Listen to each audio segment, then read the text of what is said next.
Hello दोस्तों, मैं Gagan fourth year medical student at Samara state medical university.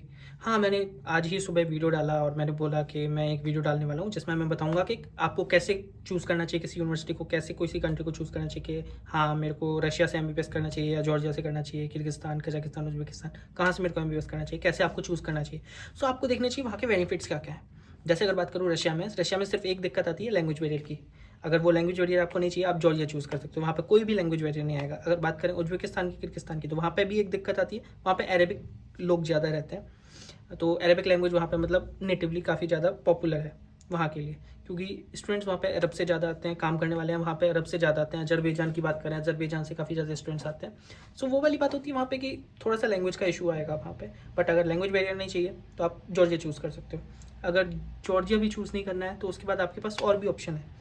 आपके पास और ऑप्शन हैं, जैसे कि बात करें तो आपके पास है बांग्लादेश।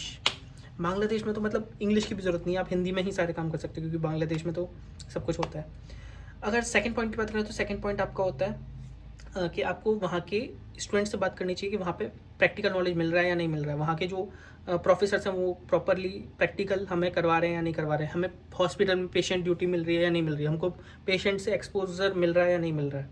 सो सेकंड पॉइंट आपका ये होता है। थर्ड पॉइंट अगर बात करें तो वहाँ पे जो कैडेवर्स होते हैं उस पर सर्जरी प्रैक्टिस हुआ, स्टिच प्रैक्टिस हुआ, और जितने भी टोपोलॉजी के सब्जेक्ट्स होते हैं, टॉपिक्स होते हैं, वो सारे कैडेवर पे करवाए जाते हैं। वहाँ के जो ऑर्गन्स होते हैं रियल स्पेसिमेंस पे करवाया जाता है या नहीं करवाया जाता है, क्योंकि मेरी यूनिवर्सिटी में ये करवाई जाती है ये चीज़। तो थर्ड पॉइंट आपका ये होता है। अगर फोर्थ पॉइंट बात करें तो फोर्थ पॉइंट सबसे ज़्यादा इंपॉर्टेंट होता है कि वहाँ पे जहाँ पे हम रहने वाले हैं 6 साल अगले, वहाँ पे हमारे पर्सनल एक्सपेंसेस कितने जाने वाले हैं, हम अपने ऊपर पर मंथ कितना खर्चा करेंगे।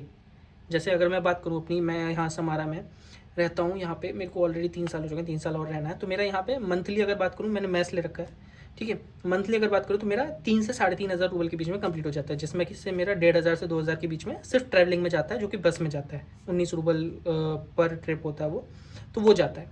और उसके बाद अगर बात करें तो पर्सनल एक्सपेंस हो गया, ये आपके 4 पॉइंट हो गए। उसके बाद 5वां पॉइंट आपका आता है कि जो वहाँ के डीन ऑफिस है या फिर वहाँ के जो एडमिनिस्ट्रेटिव्स हैं या फिर वहाँ के ऑफिशियल्स, मतलब बोलो टीचर्स बोलो, तो वो लोग कोऑपरेटिव हैं या नहीं हैं। क्योंकि काफ़ी सारे लोग होते हैं जो डिस्क्रिमिनेटिव होते हैं, जो कि डिस्क्रिमिनेट करते हैं इंडियन स्टूडेंट्स में और बाकी स्टूडेंट्स में या फिर वहाँ के लोकल स्टूडेंट्स में। तो ये वाली चीज़ आपको देखनी चाहिए कि वहाँ के टीचर्स ऐसा तो नहीं करें कि डिस्क्रिमिनेट कर रहे हैं। जैसे अगर मैं बात करूँ समार में ऐसा कुछ भी नहीं होता है, और जॉर्जिया में तो होगा ही नहीं क्योंकि लैंग्वेज बैरियर ही नहीं है वहाँ पे। तो जॉर्जिया इज़ बेस्ट, क्योंकि मेरे को खुद जेलसी फील हो रही है क्योंकि मेरा फ्रेंड वहाँ पे चला गया और मैं यहाँ पर आ गया।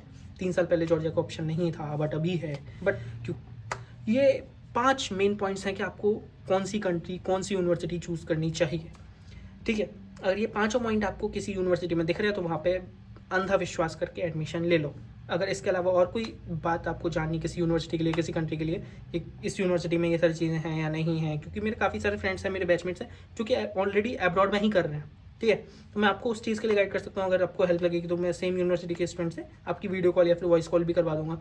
तो आपके लिए काफ़ी ईजी रहेगा वहाँ के एक्स स्टूडेंट से तो आपके लिए काफ़ी ईजी रहेगा कि वहाँ के जो स्टूडेंट अभी करंटली पढ़ रहे हैं उनसे बात करके वहाँ का रियल इन्वायरमेंट आपको पता लगेगा, वहाँ पे कैसे क्या हो रहा है। सो और कोई जानकारी चाहिए आपको इस चीज़ से रिलेटेड कि कौन सी कंट्री में चेक करना चाहिए, कौन से यूनिवर्सिटी में करना चाहिए, ये 5 पॉइंट वहाँ पे फॉलो हो रहे हैं या नहीं हो रहे हैं, ये 5 पॉइंट मैं यहाँ पे लिख दूंगा, 5 पॉइंट लाइन से जैसे जैसे मैं बताता जाऊँगा, ठीक है। सो बी केयरफुल, बी काम एंड थिंक क्या करना चाहिए। और कोई क्वेरी हो तो मेरा व्हाट्सअप नंबर यहाँ पे होगा, दोनों में से कहीं किसी भी कॉर्नर में। सो मैसेज मी, और इंस्टाग्राम चाहिए तो इंस्टाग्राम मेरे डीएम में है। Please subscribe, like, comment and share my video please. Please subscribe कर दो भाई, सब्सक्राइबर्स नहीं बढ़ रहे, व्यूज़ बढ़ रहे हैं, सब कुछ बढ़ रहा है, बट सब्सक्राइबर्स नहीं बढ़ रहे, बढ़ा दो। Bye bye.